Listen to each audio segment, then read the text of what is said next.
అది కోటి రెట్ల ఫలితాన్ని ఇచ్చేస్తుంది.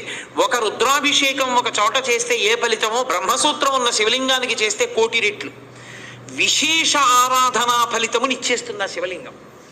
అలా ఇవ్వగలిగిన శివలింగం అని గుర్తు చెప్పడానికి వచ్చిన వాళ్ళకి బ్రహ్మసూత్రం ఉంటుంది దాని మీద. అది చెక్కినప్పుడే ఆ బ్రహ్మసూత్రం చెక్కుతారు. బ్రహ్మసూత్రం ఉన్నది మీకు పరాకు చెప్పినట్టు శివలింగం మీద. జాగ్రత్తగా ఉండు సుమా. తేతలి అని ఒక గ్రామం. మహానుభావుడు రాజరాజ నరేంద్రుడు వెళ్ళిపోతుంటే ఒక పాము అడ్డొచ్చింది, వెళ్ళనివ్వాల సైన్యాన్ని. ఏమిటి ఇలా అడ్డొచ్చిందని చెప్పి తెల్లవారుదామున వెళ్ళి చూశాడు. అద్భుతమైనటువంటి శివలింగం, దాని మీద ఉంటుంది బ్రహ్మసూత్రం. నేను ఎన్నో దేవాలయాల్లో చూసా బ్రహ్మసూత్రం ఉన్న శివలింగాల్ని. బ్రహ్మసూత్రం ఉన్నది ఈ అదృష్టం పండిపోయిందని గుర్తు. మీరక్కడికి వెళ్ళి అపచారం చేసినా అంతే, కోటి రెట్లే. మీరు అక్కడికి వెళ్ళి ఏమీ చేయలేదు, కూర్చొని శివ శివ శివ శివ అనుకుని వచ్చేశారు. శివ శివ